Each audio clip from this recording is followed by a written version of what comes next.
السلام علیکم ناظرین۔ دوستو، ہم سب جانتے ہیں کہ مسلمان کے لیے نماز پڑھنا فرض ہے اور ہر حال میں فرض ہے۔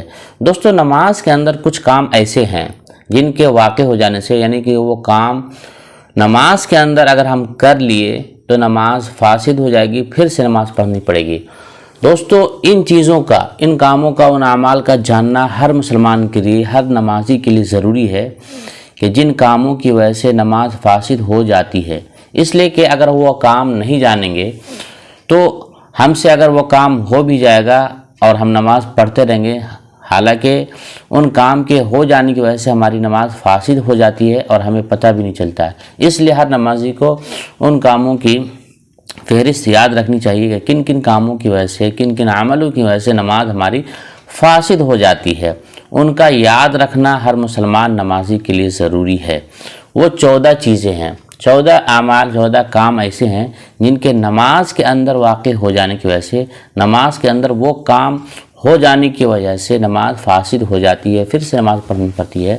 اس میں سب سے پہلے ہے بات کرنا۔ بات کرنا چاہے بھولے سے ہو یا جان بوجھ کر کے ہو، قصدن ہو یا بھولے سے ہو۔ اگر ہم نے بات کر لیا، کسی سے کچھ بات کر لیا تو نماز فاسد ہو جائے گی، پھر سے نماز پڑھنی پڑے گی۔ اسی طرح سے سلام، نمبر 2، سلام کرنا۔ آپ نماز پڑھ رہے ہیں، کوئی اچانک ایسا آدمی آ گیا جس کو بہت دن کے بعد آپ نے دیکھا، اس کی آواز کان میں پڑ گئی اور بے خیالی میں، بے دھیانی میں آپ نے اسے سلام کر دیا تو آپ کی نماز ٹوٹ جائے گی، پھر سے نماز نیت بند کر کے پڑھنی پڑے گی۔ یا جان بوجھ کر کے کسی کو سلام کیا، یا کسی کے سلام کا جواب دے دیا۔ کسی نے سلام کیا کسی دوسرے کو، آپ نے سمجھا مجھے سلام کیا اور آپ نے جواب دے دیا، آپ کی نماز فاسد ہو جائے گی، پھر سے نماز دہرانی پڑے گی۔ نمبر 3، چھینکنے والے۔ کسی نے چھینکا نماز کے جو باہر ہے یا جو نماز کے اندر ہی ہے، کسی نے چھینک دیا، آپ کو عادت ہے کسی کے چھینک پر جواب دینے کی، یرحمک اللہ کہنے کی، اور آپ نے یرحمک اللہ کہہ دیا، جواب دے دیا، اس سے نماز فاسد ہو جائے گی، آپ کو پھر سے نیت باندھنی پڑے گی۔ یہ نمبر 4، رنج کی خبر سن کر، کوئی تکلیف، کوئی بری خبر سن کر۔ آپ نماز پڑھ رہے ہیں، کسی نے کوئی بری خبر سنا دی، کسی نے کسی کے فوت ہونے کی، کسی کے انتقال ہونے کی، کوئی اپنے پیارے، کوئی اپنے عزیز، کوئی قریبی رشتہ دار کے فوت ہونے کی خبر آپ کے کان سے ٹکرائی اور آپ اس خبر کو سن کر کے انا للہ و انا الیہ راجعون پڑھ دیا۔ عموماً جیسے ہم پڑھتے ہیں، کسی کی خبر سنتے ہیں، کسی کی موت کی خبر سنتے ہیں تو ہم انا للہ و انا الیہ راجعون پڑھ دیتے ہیں۔ تو اگر یہی کام نماز کے اندر ہم نے کر دیا، بھول کر یا جان بوجھ کر، نماز ہماری فاسد ہو جائے گی، پھر سے نماز پڑھنی پڑے گی۔ اسی طرح سے اچھی خبر سن کر، کوئی اچھی خبر سنی، کسی اولاد کی، کسی بھائی کی فلاں کی نوکری لگی یا فلاں کوئی اچھی خبر سن لی، اور اچھی خبر سن کر کے الحمدللہ کہہ دیا بھولے سے یا جان بوجھ کر، تو نماز فاسد ہو جائے گی۔ اسی طرح سے کوئی عجیب خبر سن کر کے، کوئی عجیب و غریب خبر سنا اور سن کر کے ہم نے سبحان اللہ کہہ دیا تو اس کی وجہ سے بھی نماز فاسد ہو جائے گی، پھر سے نیت باندھ کر نماز پڑھنی پڑے گی۔ اب نمبر 5 کیا ہے؟ نمبر 5، دکھ یا تکلیف کی وجہ سے آہ یا اف کہنا۔ کوئی بدن میں درد ہے، شدید درد ہے، کوئی زخم ہے یا کوئی اور کہیں پہ پیٹ میں درد ہے اور اس درد کی وجہ سے آپ نمازی کے اندر آہ اوف کر رہے ہیں اور چلا رہے ہیں، اس سے نماز فاسد ہو جائے گی۔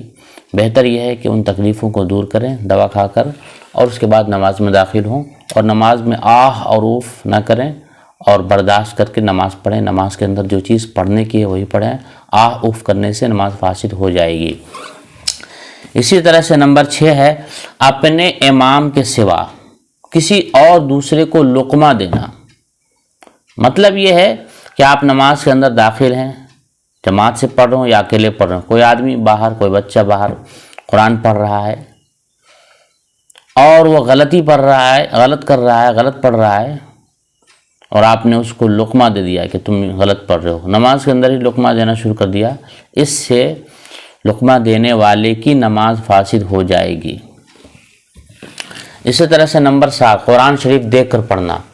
قرآن شریف دیکھ کر نہیں پڑھنا ہے۔ نماز کے اندر جو بھی قرآن کی تلاوت کرنی ہے، سورہ فاتحہ ہو یا کوئی اور سورت ہو، کوئی اور قرآن کی سورت کے درمیان سے ہو، ہر ایک کو زبانی پڑھنا ہے، دیکھ کر قرآن پڑھنے سے نماز فاسد ہو جاتی ہے۔ دیکھ کر قرآن ہم نہیں پڑھ سکتے ہیں نماز کے اندر، زبانی پڑھنا ہے، ان کو یاد کرنا ہے جن کو ہمیں پڑھنا ہے۔ اسی طرح سے نمبر 8 الحمد شریف یا سورت میں ایسی غلطی کرنا جن سے نماز فاسد ہو جاتی ہے۔ نمبر 8 ہے کہ سورہ فاتحہ میں یا قرآن کی کسی بھی جگہ سے ہم جو پڑھ رہے ہیں تو اس میں ایسی غلطی کر دیے جو بڑی غلطی مانی جاتی ہے۔ مثال کے طور پر سورہ فاتحہ ہم پڑھ رہے ہیں، سورہ فاتحہ ہے بسم اللہ الرحمن الرحیم الحمدللہ رب العالمین الرحمن الرحیم مالک یوم الدین ایاک نعبد و ایاک نستعین اہدنا الصراط المستقیم صراط الذین انعمت،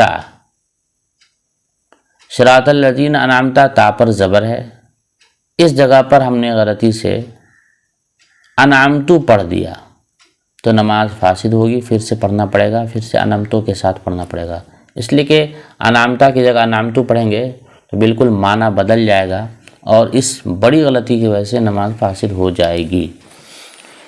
اور اس طرح سے آئیے میں نے مثال دیا، اور اس طرح سے جو بھی بڑی غلطی ہو جس سے معنی فاسد ہو جاتا ہے، معنی بالکل بدل جاتا ہے تو اس سے نماز فاسد ہو جائے گی۔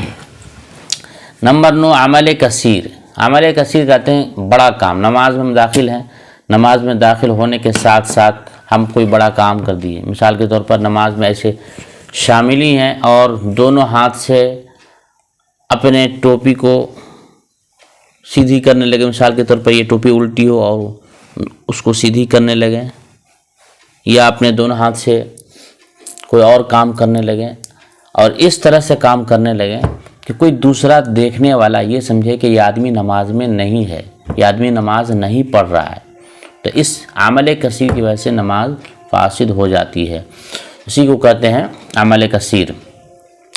نمبر 10 قصدن یا بھول کر کچھ کھانا پینا۔ نماز پڑھ رہے ہیں، ہمیں یاد ہی نہیں، کچھ بھی جیب سے نکال کر کھانا شروع کر دیا، قصدن یا بھول کر کچھ بھی کھانا شروع کر دیا نماز کے اندر ہی تو نماز فاسد ہو جائے گی۔ اسی طرح سے نمبر 11 قبلہ سے سینہ پھیر لینا۔ ہم سب کو معلوم ہے کہ ہم جب نماز پڑھیں گے تو ہمارا رخ قبلہ کی طرف، پچھم کی طرف، خانہ کعبہ کی طرف ہونا چاہیے، لیکن اگر ہم نماز پڑھتے پڑھتے کوئی کسی کی آواز سننے کی وجہ سے یا کوئی کسی وجہ سے بھی ہمارا یہ سینہ، یہ رخ، یہ سینہ قبلہ سے اتر کی جانب ہو جائے یا دکن کی جانب ہو جائے، کسی جانب پھر جائے قبلہ سے تو نماز ہماری فاسد ہو جائے گی۔ اسی طرح سے نمبر 12 درد یا مصیبت کی وجہ سے اس طرح رونا کہ آواز میں حرف نکل جائے۔ کوئی تکلیف ہے، کوئی پیٹ میں درد ہے اور اس کی وجہ سے ہم رونے لگے، اور اس طرح سے رونے لگے جیسے باپ رے، یا کوئی اور آواز، کوئی لفظ نکل گیا منہ سے، تو اس لفظ کے نکلنے کی وجہ سے عموماً جب درد ہوتا ہے نا، کوئی لفظ نکل جاتا ہے، امی، ابو، باپ رے، اس طرح سے، تو اس طرح کے الفاظ نکل جانے سے نماز فاسد ہو جائے گی۔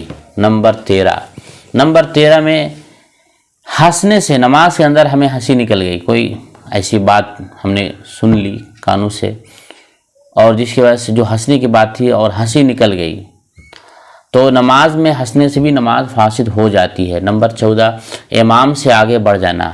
ہم ایسی جگہ جماعت میں شامل ہیں، ایسی جگہ کھڑے ہو گئے ہیں جو جماعت کے لائن سے، امام جہاں پہ کھڑا ہے اس لائن سے ہم جہاں کھڑے ہیں وہ لائن آگے ہو گئی ہے، یعنی کہ ہم امام سے آگے کھڑے ہو گئے ہیں اور ہمیں پتہ نہیں، تو ایسے حالت میں امام کے آگے کھڑے ہونے سے اس آدمی کی نماز فاسد ہو جائے گی، جو امام کے آگے ہو گیا اس کو پھر سے نماز دہرانی ہوگی۔ یہ 14 چیزیں تھیں جن سے ہماری نماز فاسد ہو جاتی ہے۔ یہ 14 کام اگر ہماری نماز میں شامل ہو گیا یا یہ کام کر گئے ہم تو ہماری نماز فاسد ہو جائے گی۔ دوستو ان کاموں کو اچھی طرح سے یاد کر لیں تاکہ یہ کام ہماری نماز کے درمیان اگر پیش آ جائے تو ہم دوبارہ نماز پڑھ لیں۔ ایسا نہ ہو کہ یہ کام بھی کرتے جائیں اور نماز بھی پڑھتے جائیں اور سمجھے کہ ہماری نماز ہو گئی، ایسی جہالت سے بچیں، بلکہ ان چیزوں کو اچھی طرح سے یاد کر لیں۔ ان کو مفسدات نماز کہتے ہیں، جن کی وجہ سے نماز فاسد ہو جاتی ہے، نماز پھر سے دہرانی پڑتی ہے۔ اب آخر میں آپ سے اجازت چاہتا ہوں اور آپ سے یہ عرض کرنا چاہوں گا کہ اس طرح کی قیمتی ویڈیو کے لیے جن میں آپ کے لیے بڑی قیمتی معلومات ہیں، ایسے ویڈیو کے لیے میرے چینل کو سبسکرائب کر لیں، ویڈیو کو لائک کر لیں، بیل آئیکن میں جا کر کے آل کے بٹن پر ضرور پریس کر لیں تاکہ میری ساری ویڈیو آپ تک بر وقت پہنچتے رہے۔ والسلام علیکم ورحمۃ اللہ وبرکاتہ۔